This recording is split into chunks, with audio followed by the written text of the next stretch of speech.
दोस्तों, आज मैं आपको अपरा एकादशी की व्रत कथा सुनाऊंगी। तो चलिए शुरू करते हैं। युधिष्ठिर जी कहने लगे कि हे भगवान, ज्येष्ठ कृष्ण एकादशी का क्या नाम है तथा उसका महात्म्य क्या है, सो कृपा कर मेरे लिए कहिए। भगवान श्री कृष्ण कहने लगे कि हे राजन, यह एकादशी अचला तथा अपरा दो नामों से जानी जाती है। पुराणों के अनुसार ज्येष्ठ कृष्ण पक्ष की एकादशी अपरा एकादशी है, क्योंकि यह अपार धन देने वाली है। जो मनुष्य इस व्रत को करते हैं वे संसार में प्रसिद्ध हो जाते हैं। इस दिन भगवान त्रिविक्रम की पूजा की जाती है। अपरा एकादशी के व्रत के प्रभाव से ब्रह्म हत्या, भूत योनि, दूसरे की निंदा आदि के सब पाप दूर हो जाते हैं। इस व्रत के करने से पर स्त्री गमन, झूठी गवाही देना, झूठ बोलना, झूठे शास्त्र पढ़ना या बनाना, झूठा ज्योतिषी बनाना तथा झूठा वैद्य बनाना आदि सब पाप नष्ट हो जाते हैं। जो क्षत्रिय युद्ध से भाग जाएं वे नरकगामी होते हैं, परंतु अपरा एकादशी का व्रत करने से वे भी स्वर्ग को प्राप्त होते हैं। जो शिष्य गुरु से शिक्षा ग्रहण करते हैं फिर उनकी निंदा करते हैं वे अवश्य नरक में पड़ते हैं, मगर अपरा एकादशी का व्रत करने से वे भी इस पाप से मुक्त हो जाते हैं। जो फल तीनों पुष्कर में कार्तिक पूर्णिमा को स्नान करने से या गंगा तट पर पितरों को पिंडदान करने से प्राप्त होता है, वही अपरा एकादशी का व्रत करने से प्राप्त होता है।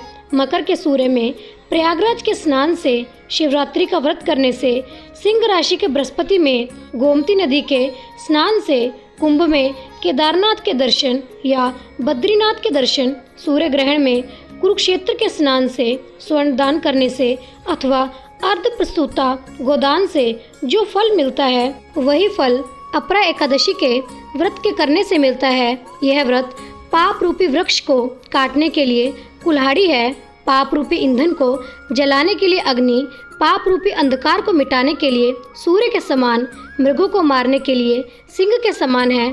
अतः मनुष्य को पापों से डरते हुए इस व्रत को अवश्य करना चाहिए।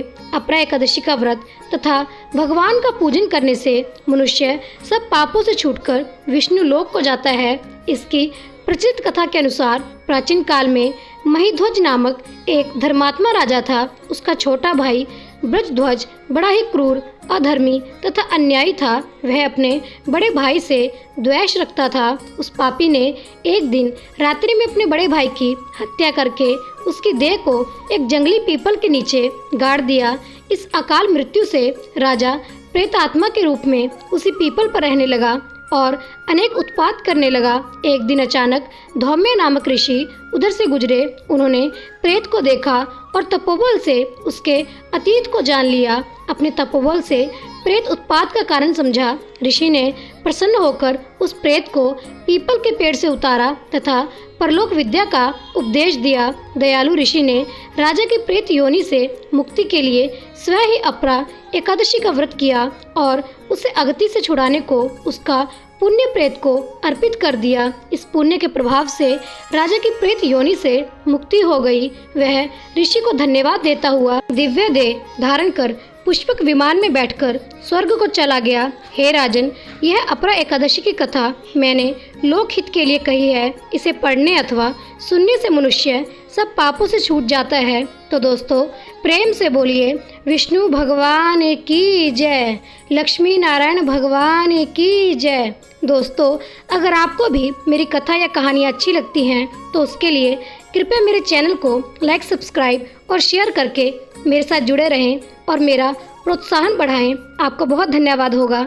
मिलते हैं अगली कहानी के साथ। तब तक के लिए प्रेम से बोलिए लक्ष्मी नारायण भगवान की जय।